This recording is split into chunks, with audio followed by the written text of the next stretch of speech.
hear first from Ms. Williams.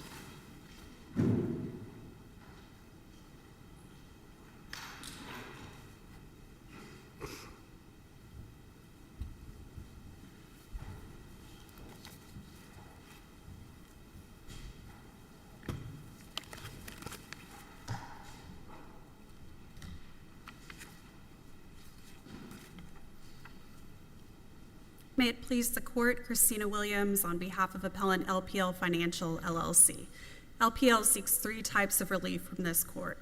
First, to reverse the district court's order to the extent it denied LPL's motion to compel Premier and Associates claims to arbitration. Second, a stay of all litigation pending arbitration. And third, to maintain this court's stay of all district court proceedings pending the outcome of this appeal. Turning to my first point, the district court erred in denying LPL's motion to compel Premier and Associates claims to arbitration. The district court was correct in finding that California law governs because the representative agreement has a California choice of law provision. To be clear, plaintiffs waived the issue by not contesting or challenging that below. The representative agreement that Ms. Cure and LPL signed contains a clear agreement to arbitrate, quote, all disputes related to Cure's association with LPL and her termination from LPL. While it is a general rule that one must be a party to an arbitration agreement to be bound to it, California law recognizes a clear exception for the doctrine of equitable estoppel. Under the equitable estoppel doctrine, and I'll quote to the JSM Tuscany case cited in our briefing, a non-signatory plaintiff can be compelled to arbitrate a claim when the claim is itself based on or inextricably intertwined with the contract containing the arbitration clause. California courts have held that tort claims are not precluded from arbitration agreements if the underlying agreement, quote, embraces the disputed matter. This is particularly true when the plaintiff's signatory and non-signatory are related entities. And here there's evidence in the record that these are related entities. To start with, Ms. Cure is the sole owner and operator of both Premier and Associates. Isn't Associates, I mean, it's got a significant history, correct? Isn't it the accounting firm? Yes, the record shows that Associates is an accounting firm that was formed before LPL and Cure signed the representative agreement. However, so it was doing its thing. It had business activities and et cetera and so forth before Ms. Cure became affiliated with LPL. Yes, the extent of that business history, besides the fact that it was formed and it was an accounting business, is not clear from the record. But what we do know is we know that Premier, which is Ms. Cure's DBA, solely for the purposes of her LPL business, and Associates shared the same office building.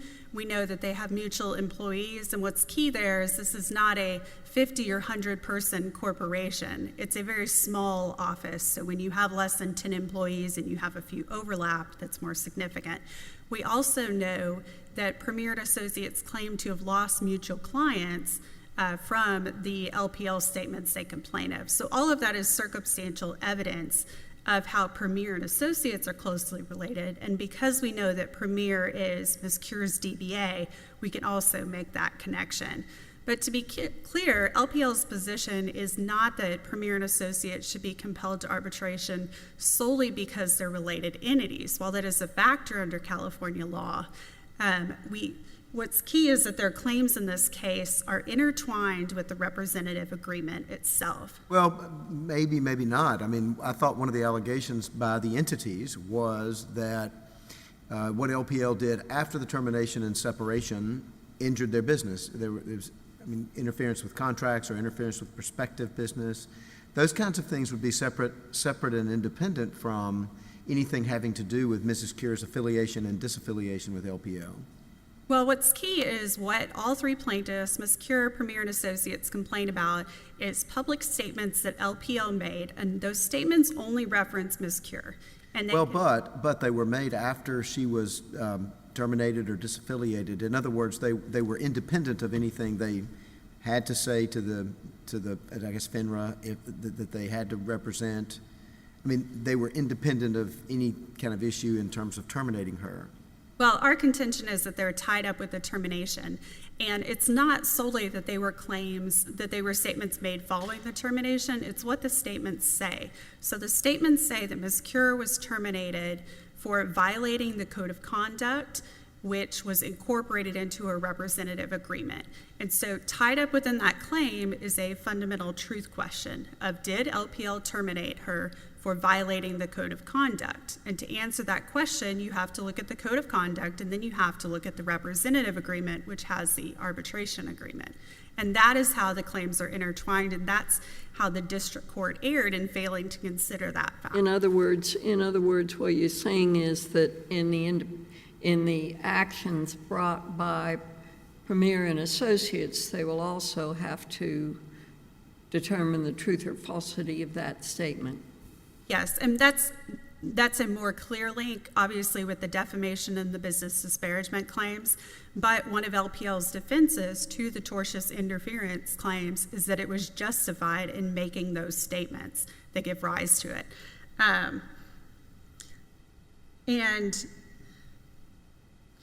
So again, we look at what the actual statements say, and that shows how they're intertwined with the contract. And it's also important to note for Associates that the only claim that they bring is a defamation claim. Associates does not have a tortious interference claim. It is solely a claim of defamation based on the statement that Ms. Cure has been terminated from LPL for violating the code of conduct. So is it true, as it would be with a defamation claim generally, that truth is the ultimate defense, as they say? I mean, Yes. just because it's an entity, that doesn't change? Yes, that's correct, Your Honor. So the only document you're specifically identifying is the code of conduct? So the representative agreement incorporates the code of conduct. It provides that it applies to, and this is another key point, this applies to Ms. Cure and her affairs. And it says that she will comport herself with in a professional manner to further LPL's business. So this is all tied together. And because it includes her affairs, our contention is it will apply to her business entities. And to be clear, we're not asking the court to decide that what she does on a Saturday morning at the grocery store is her affairs covered by necessarily. Didn't she have to get approval to set up Premier or Yes. acquiescence or something? Yes, she had to get approval and complete what's known as an outside business activity form for both Premier and Associates, and she did that. And on those forms, she disclosed that Premier would be her LPL DBA and that Associates was an accounting firm. Well, that's why I asked about Associates earlier in its existence pre-LPL affiliating with Cure and vice versa. I mean, is there a distinction there? Because Premier clearly says DBA, LPL, and that was her business vehicle, right? But doesn't Associates have a separate life, and does that matter in terms of its attenuated connection to the arbitration agreement? So I would agree that they're different facts, and that a DBA is different than a business one owns. And of course, we understand that they're distinct business entities, and the law recognizes that. However, But could it be that we reach divergent decisions, Premier vice Associates, because of the more attenuated connection with Associates?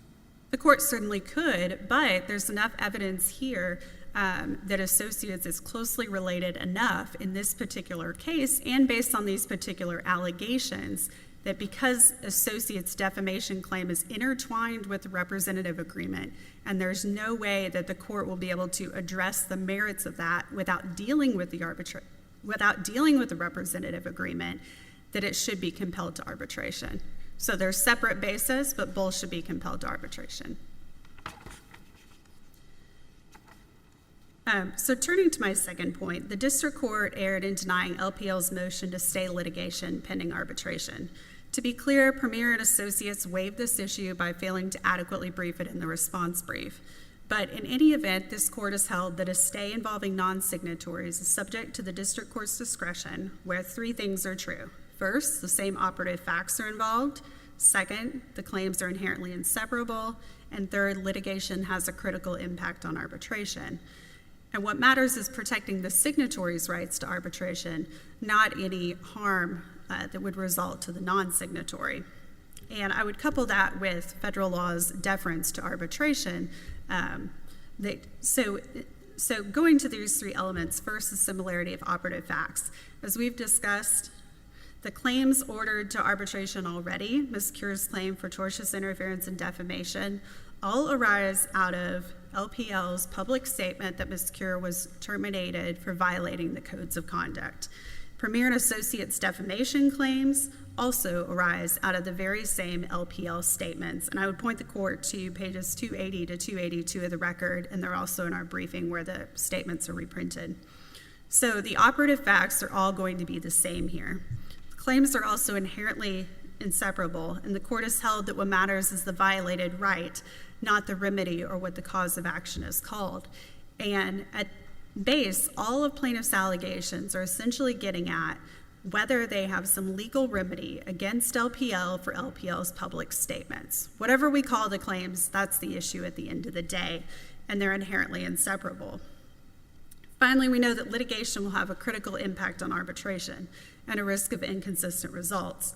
For instance, the arbitrator could find for LPL on Ms. Cure's claims and could find that statement, those public statements, were not defamation. But then a federal jury could find somehow, or the judge could find, that those statements were defamatory or tortious interference as to Premier and Associates, which would be an inconsistent result. Also, if litigation is resolved before arbitration, we could see that the arbitrator would be influenced to follow the federal court. On both of these issues, are the standard of review abuse of discretion? So the standard of review in this circuit for a motion to compel arbitration, the general rule is de novo. However, this court has said in equitable estoppel cases that it's an abuse of discretion standard.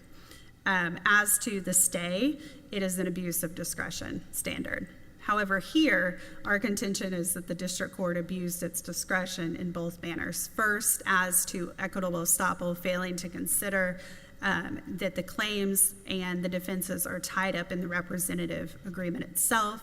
And then as to the stay, by failing to recognize that the operative facts are the same, the claims are inseparable, and the significant impact on litigation. Okay.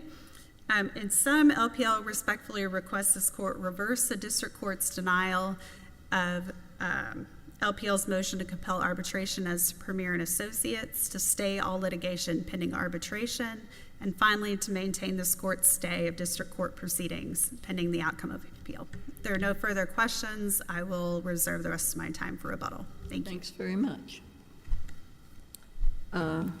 Ms. Clevenger.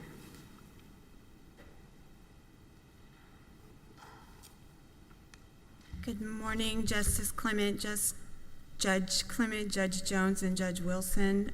May it please the court. Again, the court did mention the standard of review, and I do think that's obviously the framework that's important here, because we are looking for either an erroneous application of law or an erroneous assessment of the evidence. Do you concede on the second issue as far as stay pending arbitration in the district court? I mean, you didn't address that in your briefing, so you concede that issue to the other side? Yes, Your Honor. So there should be a stay pending arbitration? We do not contest that, Your Honor. Okay.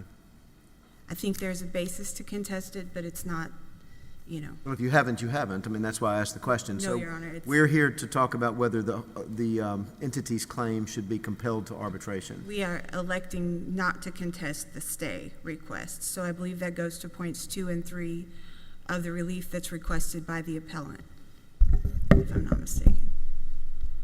You want an affirm across the board? Yes, Your Honor.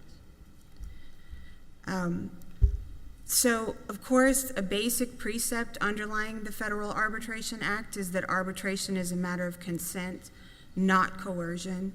And we've obviously got two entities here, both of which are owned and managed by Miss Ellyn Cure, who's the plaintiff and the appellee herein.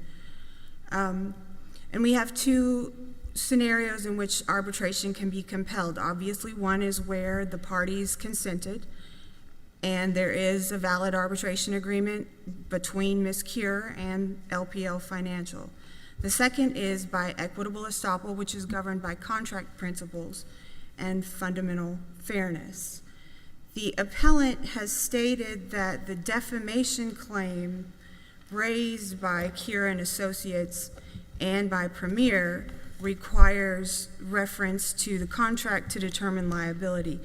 That is not the case. The appellant has represented that the sole basis for the defamation claims are the statement by LPL Financial that Ms. Keir was terminated for violation of the Code of Conduct. That's not actually true.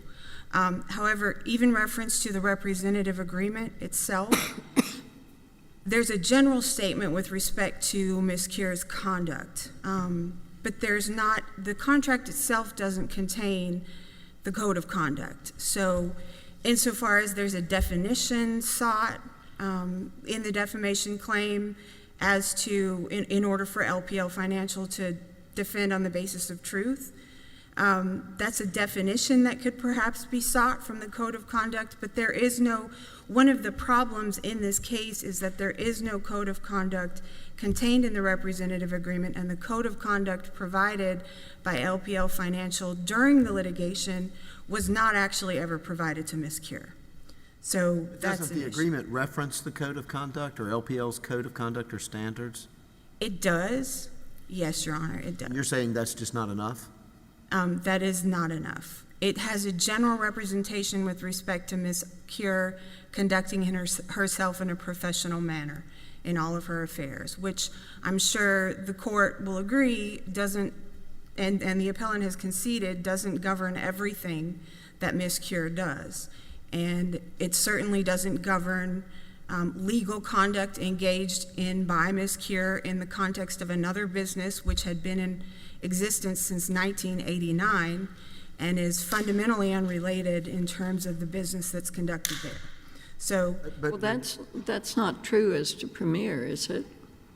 it is somewhat true of Premier in that Premier was formed as an entity to handle the clients that were doing business, or let me back up, Your Honor, because to answer that question, I didn't understand the financial industry, and I'm not claiming to now, at the time that I first began speaking with Ms. Keir, but it's my understanding that Ms. Keir has been a registered broker with FINRA since June 6th of 1992.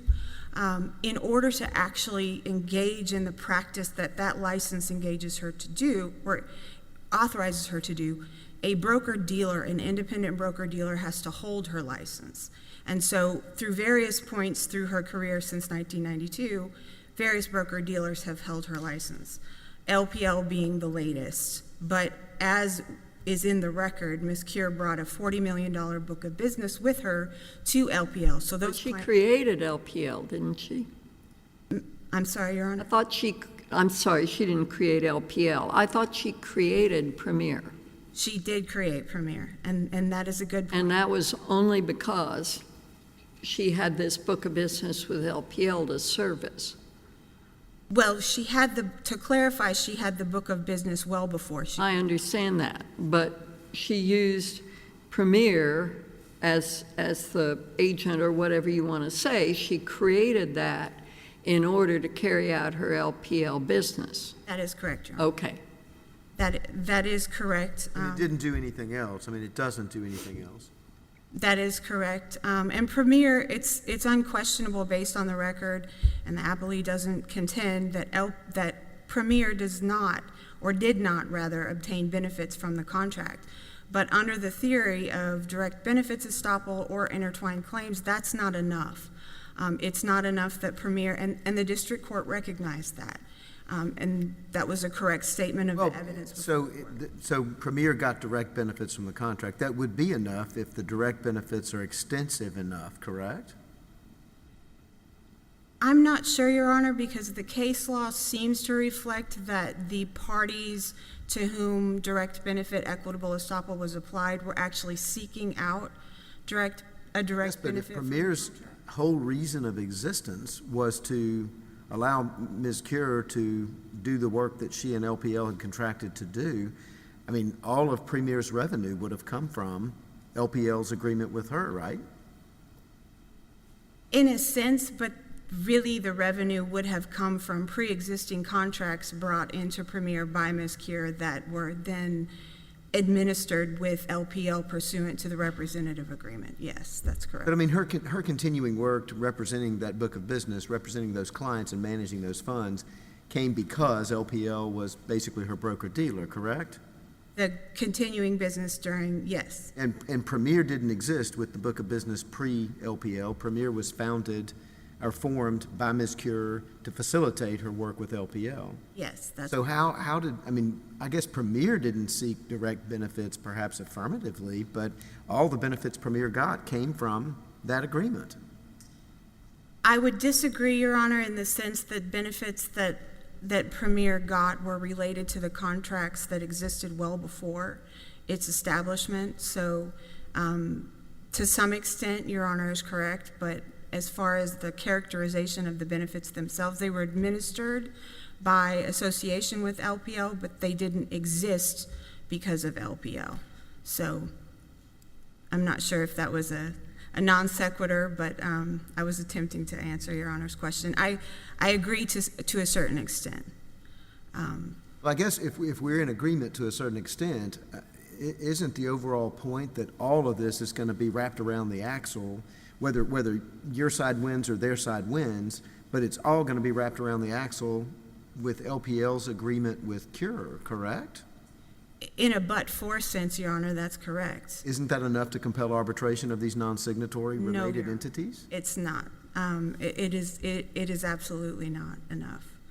What would be then? Well, if, for example, Premier were claiming a violation of the agreement itself, or attempting to avail itself of provisions of the agreement, if Premier were litigating over, for example, commissions that had not been timely paid, or if they were claiming that it was early termination or wrongful termination of the contract or termination without notice was the cause of their damages, then yes, that would be enough. But in this case, Premier's claims, neither Premier's claims nor Cure and Associates claims are determinable based on the contract. They don't arise under the contract. But they all arise out of the separation and the termination of the contract, don't they? A common nucleus of operative facts, yes, but that's not enough to compel parties to arbitration when they have not agreed to arbitration. That's not enough to justify denying these. What are your cases? What are your cases that?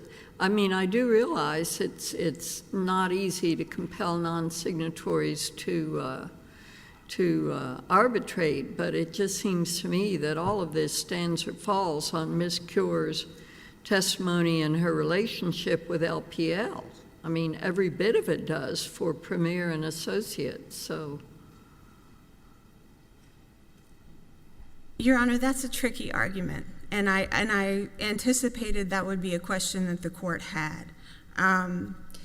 But again, and I guess what I kept coming back to when I was reading last night about this case is that the reason that Ms. Cure was compelled to arbitration is because, as the court's aware, there were two arbitration clauses, one of which doesn't really apply in this context, but the relevant arbitration clause would be contained in, I think it's on page 7 of the representative agreement, and the district court cited that clause in its opinion, which is at tab 3.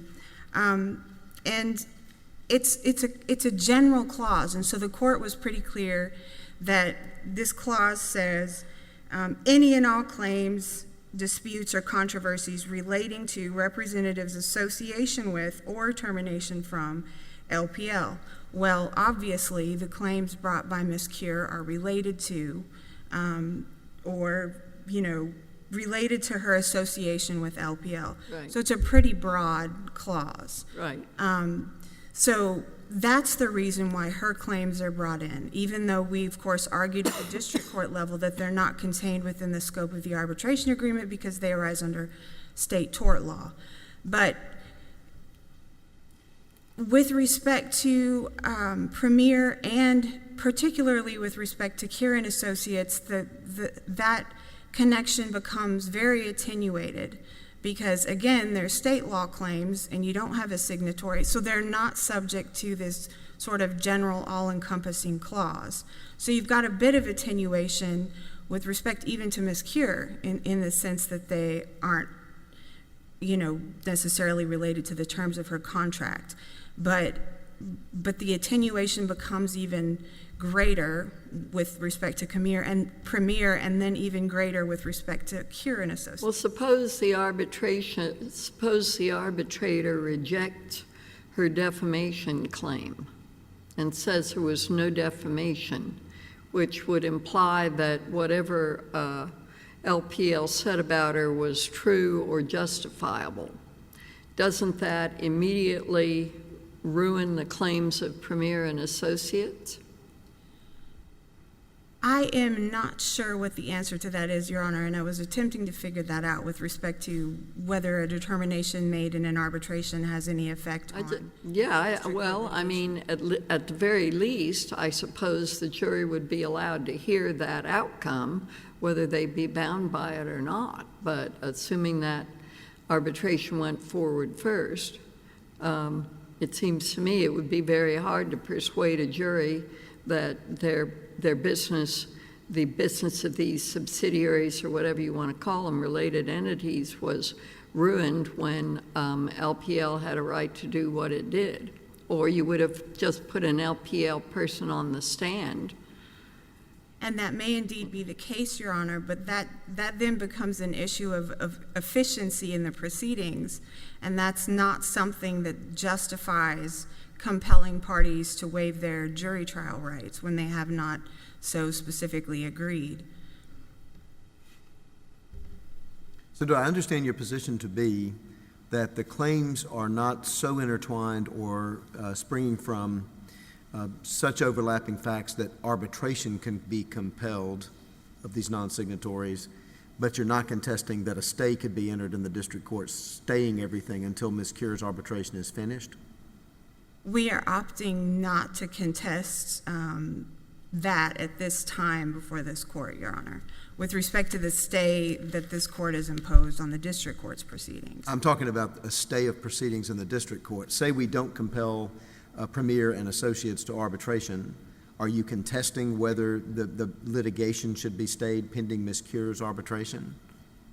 Yes, Your Honor. With respect to that issue, we would contend that the district court should not need to stay proceedings pending the arbitration. Okay. I asked that earlier, and I'm trying to sorry, I clarify misunderstood. confusion because there's nothing in your brief. I misunderstood Your Honor's We question. were unclear.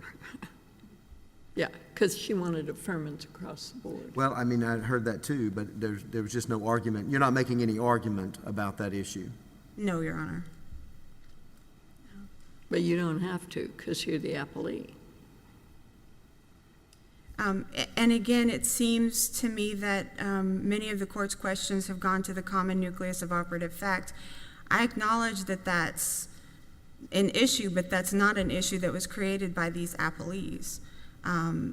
The appellant here could have opted to litigate all claims in district court, and it would have probably been more convenient for all of the parties.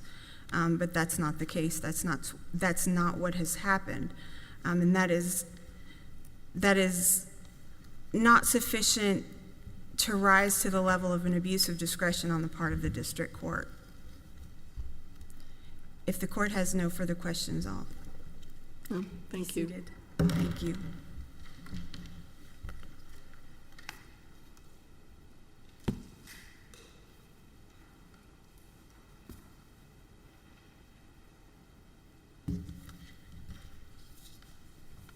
All right, may it please the court. I'd first like to start with the issue of what is still left before the court. We've heard from the first time today that the appellee is not contesting that this court should maintain the stay of district court proceedings pending the outcome of the appeal. There was some certain uncertainty as to whether a stay of litigation pending arbitration was conceded, whether or not it was. As we argued in our brief, it was not adequately addressed in their briefing, so the issue is waived. But they're appellees. They don't have to brief everything, do they? They still have to respond to our briefing, Judge Jones. And our contention is they did not adequately brief that, so they've waived it. Next, turning to the representative agreement, I'd like to note a few things for the court with some record citations. So first, the representative agreement can be found at pages 334 through 336. The key portions are there. Section 4C of the representative agreement at page 336 and also 334 in the record and appeal has a handful of key things that Cure agreed to. First, and I'm quoting from the representative agreement, to, quote, conduct herself and her affairs in a professional manner consistent with the building of a quality reputation for herself and LPL, to, quote, conform to the established customs, standards, and policies and procedures of the securities industry and LPL, and to supervision and control by LPL to enforce FINRA and SEC rules. And the second one at page 336, referencing the standard and policies, is how the code of conduct is incorporated into the representative agreement. As the court noted earlier, everything is indeed wrapped around the representative agreement and LPL's relationship with Ms. Cure. And again, the representative agreement refers to Ms. Cure and her affairs and requests and holds her to a standard of professional conduct to maintain their reputation. So certainly her DBA, Premier, and then associates who has similar employees, has the same office, shares mutual clients, she's bound to that obligation. Next, I'd like to turn to some specific facts as to Premier. First, as the court noted, that's a DBA for Ms. Cure's LPL business. As Judge Wilson said, it's the whole existence of that business. We can look to pages 246 and 410 of the record to see when that was formed. We know that the certificate of formation was filed the same day as Cure signed the representative agreement. We know that she disclosed it to LPL for the sole purpose of, operational or marketing name for her LPL business and the DBA. We also hear that Premier appellees admit to receiving a direct benefit from the representative agreement. That is the whole essence of Ms. Cure's relationship with LPL. And to be clear, LPL would have never entered into an affiliation with Ms. Cure had she not signed the representative agreement. There's also no evidence in this record of any revenue for Premier separate from LPL. As to associates, as we discussed earlier, the sole claim is defamation. The statements were made only as to Ms. Cure, and several quotes from those. First, a, quote, violation of our policies, quote, a reference to the, quote, standard of conduct, and, quote, Cure no longer is a client of LPL. So all of those are direct statements to Ms. Cure, and the fact finder will necessarily need to review her termination in the context of the representative agreement and whether or not those are truthful statements. Finally, Judge Jones referenced a risk of inconsistent results, and while that is not a direct prong of an intertwined estoppel claim, it also does show exactly how intertwined the claims are. So I think that can't be ignored. So if there are no further questions, we would request this court reverse the district court's order to the extent that it denied the motion to compel Premier and Associates claims to arbitration, unless there be any doubt to stay litigation pending arbitration. Thank you. All right, thank you. We have no more cases this week. The court will stand in recess.